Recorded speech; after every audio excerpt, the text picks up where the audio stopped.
So Frankie's been licking his paw. I thought maybe got a little injury on it and so was paying too much attention to it. So I put some peroxide on it and watched him, and he wasn't licking it too bad.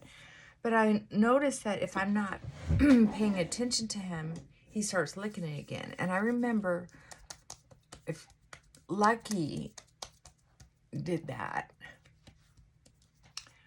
and he ended up, or he may have gotten some kind of little bug from the yard, and it just wouldn't quit itching him. I don't know, or licking it made a fungus. I don't remember. But I remember I had to get this awful smelling sulfur for him.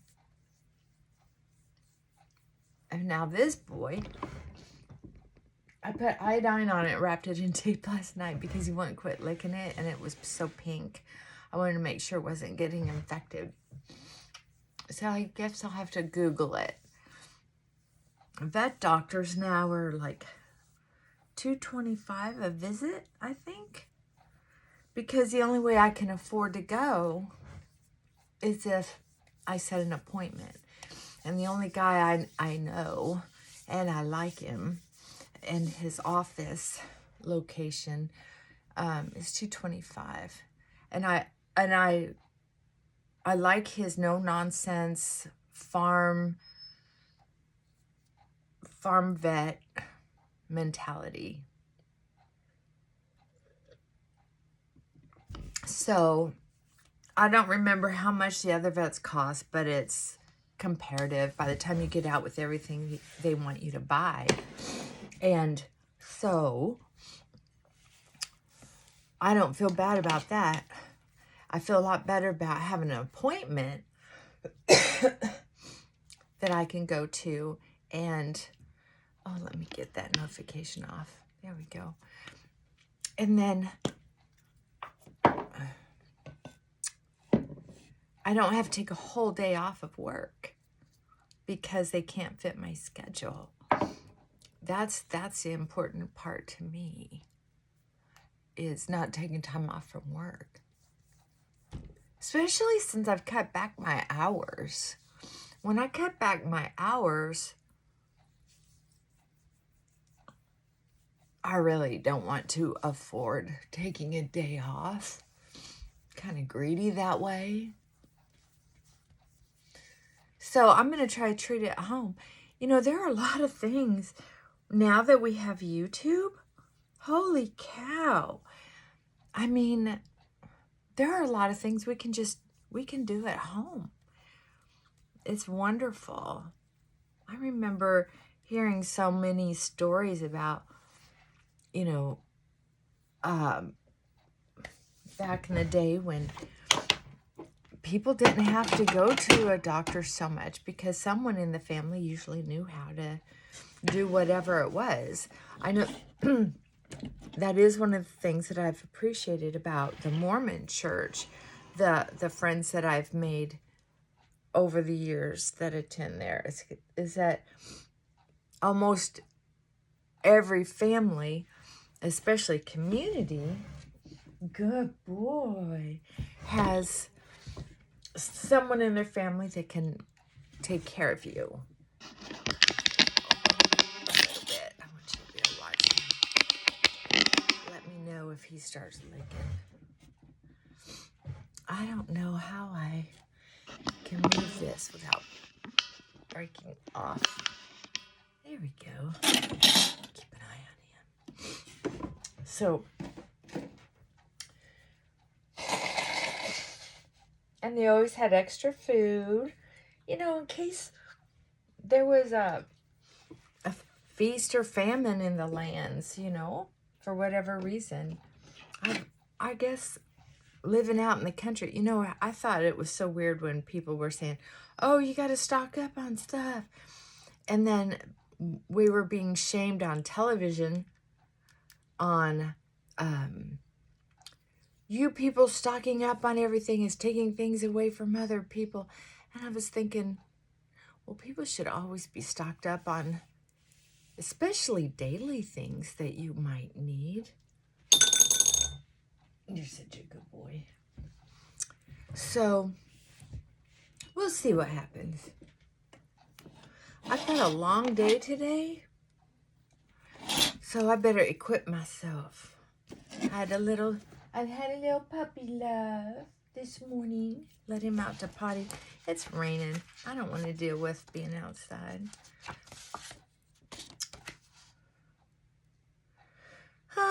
Today. Oh, y'all. I let me see if I can find out what day it is. Yeah, Wednesday the 12th. This is a book I got when I started my Al-Anon Codependency Anonymous journey. I got sober, but I was still addicted to people, places, and things, behaviors. Just switching addictions all over the place. But one of them that stayed pretty consistent was being in relationships that echoed how my mom or my dad treated me. That's pretty common. Kids tend to, that's why parenting is so important, is that you're the one who's teaching them by getting to know their personalities and how you treat the kid and how they see you treat your partner. Hey, thank you. Not on camera, babe. So they get to see the kind of relationships you have, the kind of neighborhood you live in, the neighbors you have. They hear it all. They see it all. They might act like they don't, because that's what kids do. They don't want to. It's from back in caveman days. Kids know not to cause trouble to their parents, or they might be eaten or traded to another tribe or used as bait to catch, the tribe's food. That's the truth, right? Okay. So, relationships are important. And I've read all of Melody's books, I think, but this is the one that I find the most helpful. Not a fan of almost anything else she's written, but this one I'm truly a fan of, because it's a daily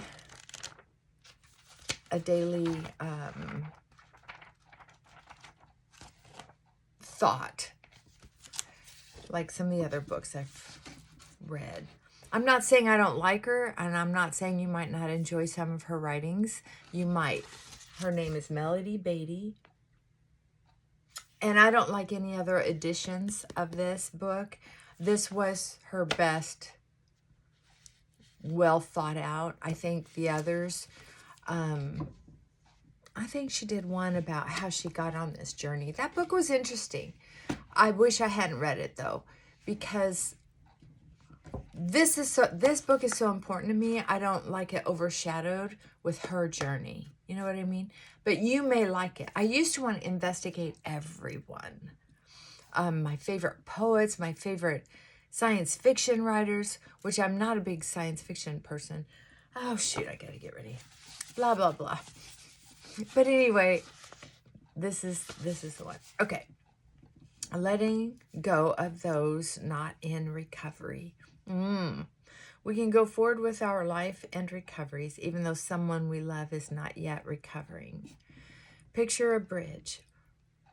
On one side of the bridge is cold and dark. We stood there with others in the cold and darkness, doubled over in pain. Some of us developed an eating disorder to cope with the pain. Some drank. Some used other drugs. Some of us lost control of our sexual behavior. Some of us obsessively focused on addicted people's pain to distract our own pain. Many of us did both, or all. We developed an addictive behavior and distracted ourselves by focusing on other addicted people. We did not know there was a bridge. We thought we were trapped on a cliff. Then some of us got lucky. Our eyes were opened by the grace of God because it was time. We saw the bridge. People told us what was on the other side, warmth, light, and healing from our pain. We could barely glimpse or imagine this, but we decided to start the trek across the bridge anyway. We tried to convince the people around us on the cliff that there was a bridge to a better place, but they wouldn't listen. They couldn't see it. They couldn't believe. They were not ready for the journey. We decided to go alone because we believed and because people on the other side were cheering us on. Yay! The closer we got to the other side, the more we could see and feel that what we had been promised was real. There was a light, warmth, healing, and love. The other side was a better place. But now there's a bridge between us and those on the other side. Sometimes we may be tempted to go back and drag them over with us, but it cannot be done. No one can be dragged or forced across the bridge. Each person must go at his or her own choice when the time is right. Some will come, some will stay on the other side. The choice is not ours. We can love them, we can wave to them, we can holler back and forth. We can cheer them on as others cheered and encouraged us, but we cannot make them come over with us. If our time has come to cross the bridge, or if we have already crossed and are standing in the light and warmth, we do not have to feel guilty. It is where we are meant to be. We do not have to go back to the dark cliff because another's time has not yet come. The best way we can do is stay in the light because it reassures others that there is a better place. And if others ever do decide to cross the bridge, we will be there to cheer them on. Today I will move forward with my life despite what others are doing or not doing. I will know it is my right to cross the bridge to a better life, even if I must leave others behind to do that. I will not feel guilty. I will not feel ashamed. I know that where I am now is a better place and where I am meant to be. You know, I would love to say that I've helped a lot of people, but that's not necessarily true. You know what? I need to bring in a ponytail holder. Hold on.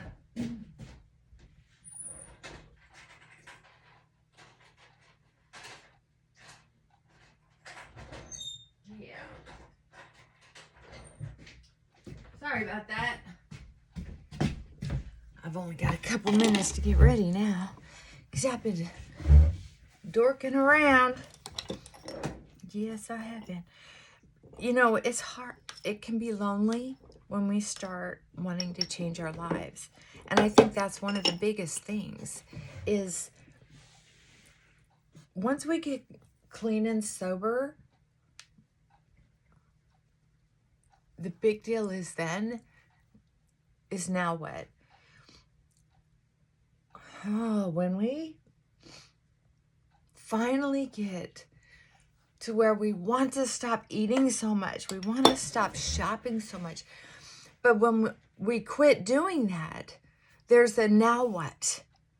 Now what? There's that huge empty space in time. When we want to stop trying to pull people over the bridge, stop trying to get them to know us so they'll love us. Once we stop trying to pull them across that bridge, we have all this free time. We don't know what to do with it. And we feel so lonely.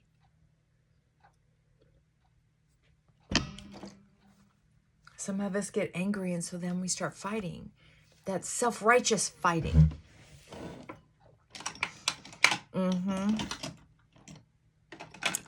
Self-righteous fighting. I gotta try this new lip liner. I got it from Amazon yesterday. It's from Palladio.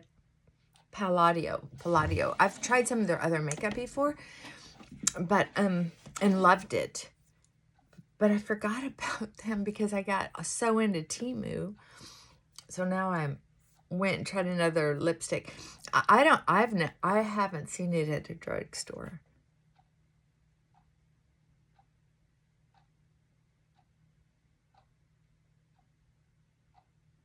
It had a lot of good reviews, but it's so hard for me to find the right color that, and I've only started using lip liner this last week or two.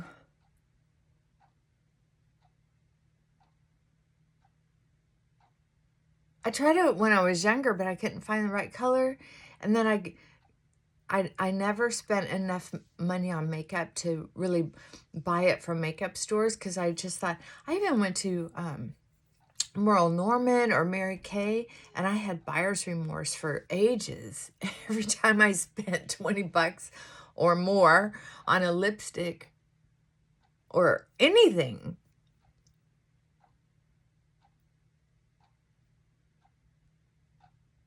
I had poor brain.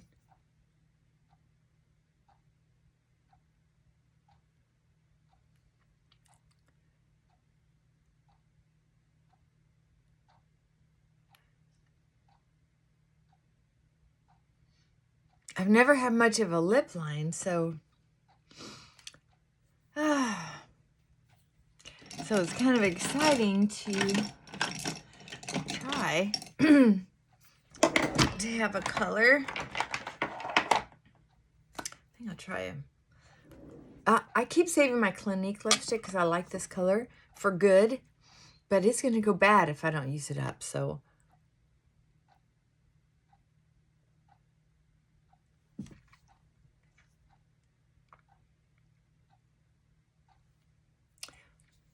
yesterday I was trying to find some pictures of people in lip liner. So I looked at some of the reviews on Amazon, and I'm going to tell you what, I was shocked to see how many people the lip liner and the lipstick didn't really match. I don't know. I guess I want something different out of the lip liner. All I wanted to do is be something that lasts longer than regular lipstick. Excuse me. Maybe has a little more wax in it.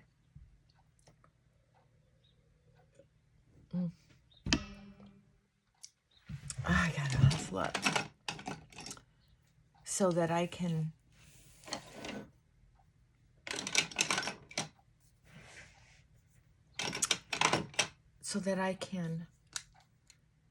not worry so much about applying makeup. Anyway, one of the things that I recognized when I was really young, and I think it's one of the things that, if you're open-minded, you can learn things about yourself as you grow. To me, that's the goal. To me, that's the goal, is for me to learn a little bit more about myself, a little bit more about life, and how to live it, so that as I age, I'm setting up the potential to have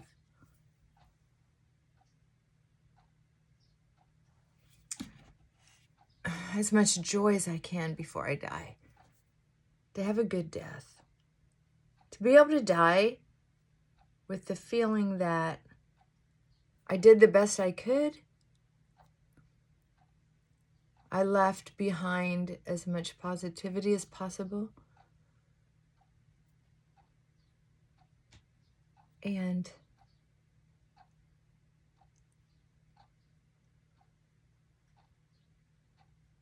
know that when I put my head down, I can think to myself, it's a good day to die. Because there are so many days it's not a good day to die. And I noticed that for me, whenever I've been really afraid to die, it's because I realize that there's so much living I haven't done. And I can tell you, when I started living a life of so much more courage, so much more bravery, in finding my truth, I started fearing death less. I still have not figured out how to get this particular pencil. Could this be a pencil you actually use a sharpener with and doesn't wind up and down? Could that be? No, that's plastic. They can't. This is a believe. And they haven't emailed me back. I put it in the chat where it tells you to ask questions. And there is no...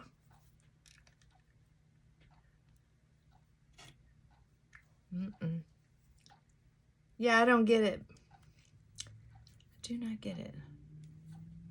Well, it'd be a little expensive if this is all you get. I don't think I'll buy that again. Oh no, did I buy another one this weekend? This last weekend I went to Dollar General and I may have, and forgetting about my disappointment in this. Okay, so anyway, back to trying to help other people. The one thing I've even told clients this is I can't work harder than you are. You show up every week or twice a week or once a month or whatever with another crisis. And I can tell you that if you're not getting better, I'm probably the wrong therapist for you. If you're not getting better, it means you're not doing your homework. And I don't know if it's because you're rebellious against me, you're treating me like a mother who's trying to control you, because you show up complaining, but you haven't tried any of the homework I've given you. If you were trying the homework I was giving you, not only would you feel, even if the other person didn't change, even if the relationship doesn't change, you're going to feel better about yourself. You're going to have more pride and dignity. You're going to have a lot more pride and dignity. It's just powder. So I can put on some eyeshadow. Hurry up, hurry up. I'm running late.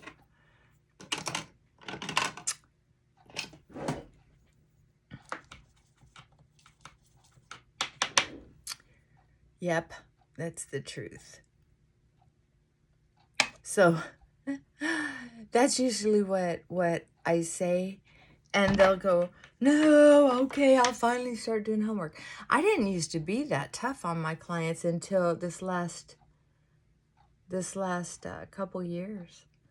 I started getting tougher on clients about, 2010, 11, no, probably 13, 14, 15. Because that's when, let's see, was it 14? 2014 is when I had my first ever suicide client that suicided. I had never had, and I've worked with high risk clients.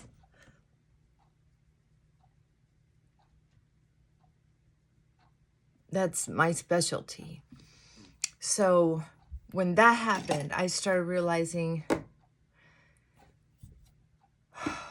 you can't abandon a client, but I can help them find a new therapist, and then they're not my problem. And what I mean by that is I like my record to be good. I'm that self-centered. Plus, if I'm not helping, maybe I'm hurting. It was hard on me. to think that I had a client suicide on my watch. And I'll tell you all about it one of these days, because it was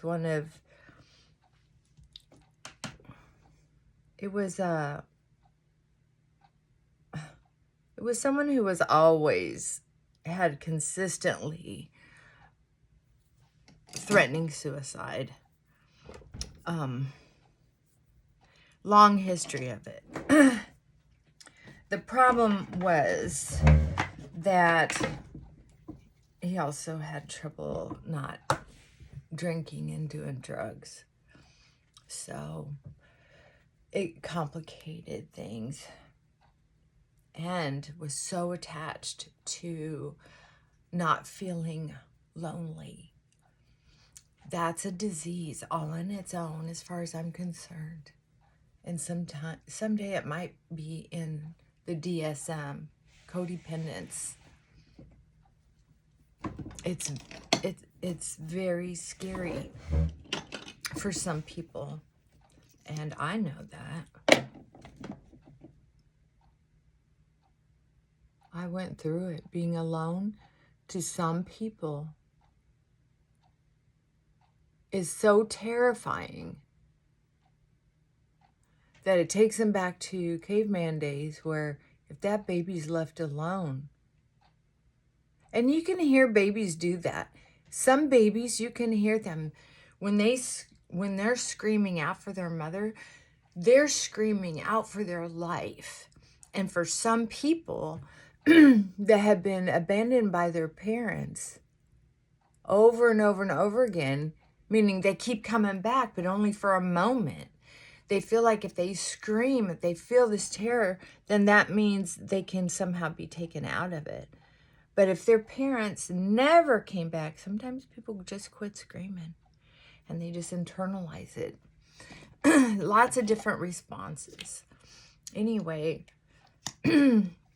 excuse me. So I get really tough on clients, but I also know it too. I had a therapist, finally, I was in my 40s. It was like, if you don't do your homework, don't make another appointment. Cancel your appointments until you do your homework. It's like, that's when I finally started getting a little better at a time. So if you're feeling sad, feeling lonely, try to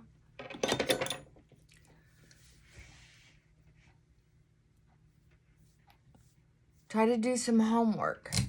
Oh God, I'm running late again.